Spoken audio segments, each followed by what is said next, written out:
Dr. Rameshwar, Director ESCI, M. Shamprasad Reddy, Chairman Governing Council ESCI, Dr. Satyanarayana, Council Member IEI. I think it will be a great idea if you can clap. You will also be energized and they'll also feel nice.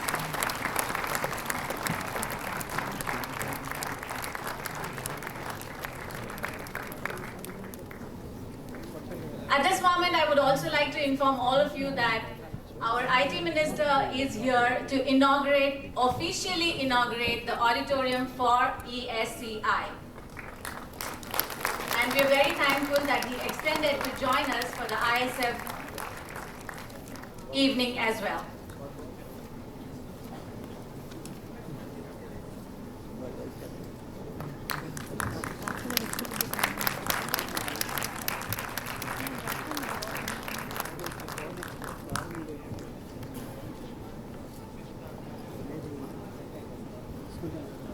In the interest of time, in the interest of the time of the Minister, I would request you all to be seated.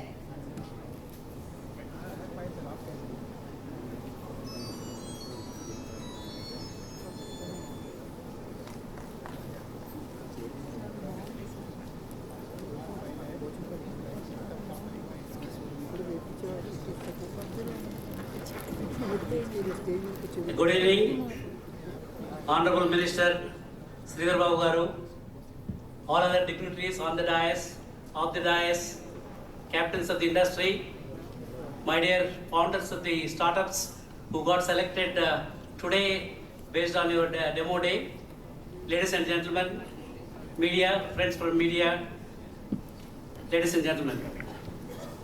I really want to thank our Honorable Minister. In spite of his busy schedule, he has to leave for the airport to go to Delhi.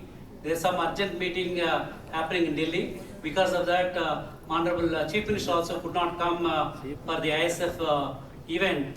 But in spite of the busy schedule, our Honorable Minister has agreed to come and grace all the people who are here. And particularly, I requested him to bless the young entrepreneurs. I mentioned to him about ISF unicorns. They are the ones, I feel that new unicorns and decacorns may come from that unicorns group. We defined unicorns as 8 years to 18 years. The reason why we selected that group, most of the people who are PhDs and the MTech from various Ivy League schools and all that, they're very difficult to mold them and mentor them. Whereas what I noticed, the young children from the age group of in fact, 8 itself is on the higher side. Even the lower age group also I have seen. Because today's internet, they are actually more knowledgeable for that age. I mean, they know everything about AI, everything about blockchain, and they also are coming out with a lot of innovative ideas. So we thought, why not we encourage the unicorns between age group of 8 to 18 years. In fact, I request all the members who have not gone to the exhibition, go and see the enthusiasm and the kind of innovative ideas that these young people they are demonstrating. I see that they are going to be the future.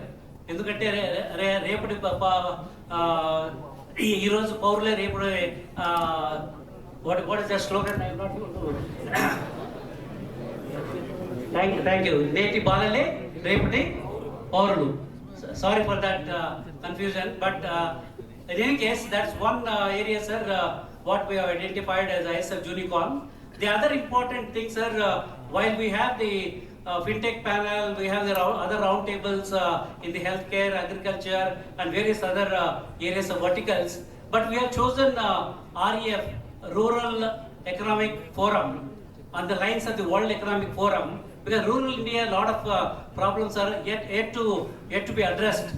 We thought, instead of government giving all the time the support in funding, central government and various state governments still not able to solve many problems in the rural area, if only can government identify what are those problems in the rural area, whether agriculture problems or education, rural education or rural healthcare, whatever is related to the rural infrastructure, if you are able to curate and give those ideas to the startups probably it's a great opportunity because the days have gone where startups used to build some app and some deep tech technology, they used to get funded and they used to become unicorns and all that. In this generative AI era, unless they are solving the real problem, they are not be able to get the funding. And that's the reason why we are focusing on the Rural Economic Forum, because we have to uplift the rural economy. Now everybody wants to come to Hyderabad, go to Bangalore, and that kind of a migration is happening. It's not good for the rural area, at the same time not good for the urban area. We thought, if we're able to identify this problem and curate this problem, give this problem to our startups, they will be able to provide a sustainable solution, and they will also get the funding. And we are also solving a lot of problems in the rural area, and we are stopping the migration from rural to urban. In fact, I am going to see the reverse migration from urban to rural. Sir, it is already happening. From Bangalore, a lot of IT services companies who are working in various companies, they are actually coming back to the native places. They are already creating the organic products and all that. They are able to sell those products within India, outside India. I see a lot of potential is there, sir. That's the reason why we wanted to have that kind of a round table. We had an excellent discussion this morning at this same venue. Sir, our thought process is, we already submitted one initial proposal to Government of India, and we have requested KPMG to finalize the proposal, which will go to Honorable Prime Minister. Like World Economic Forum happening in Davos, why can't we pick up one place in India like Davos, and all the world leaders should come to see that how they can solve the problems of the rural India or rural country of the respective countries. Sir, the United Nations, they have been talking about all the sustainable development goals, 17 sustainable development goals. Though they have spent a lot of money and time and all that, I have not seen, I don't know if anybody has got any statistics on that, but what our proposal, sir, we will pick up one or two out of the 17 sustainable goals and give it to whatever the identified location, the first pilot of REF in India. If they're able to solve those things, and that could be replicated in the entire country, also in the other countries wherever they want to have that kind of a sustainable development, they're thereby bridging the rural and urban, sir. Before I leave, sir, I want to really congratulate Government of Telangana for taking very proactive steps, because we are going through this AI era. Everybody says in the AI era, a lot of jobs are going to be eliminated. In this kind of a scenario, I think very innovatively they've thought about creating an AI city where just not the buildings, they're providing all the infrastructure required in the AI city. Particularly for AI, without data they can't survive. In fact, I've been talking to many companies in USA, sir. They are all telling only China and India, these are the two countries who are going to develop a lot of AI startups, because we have data.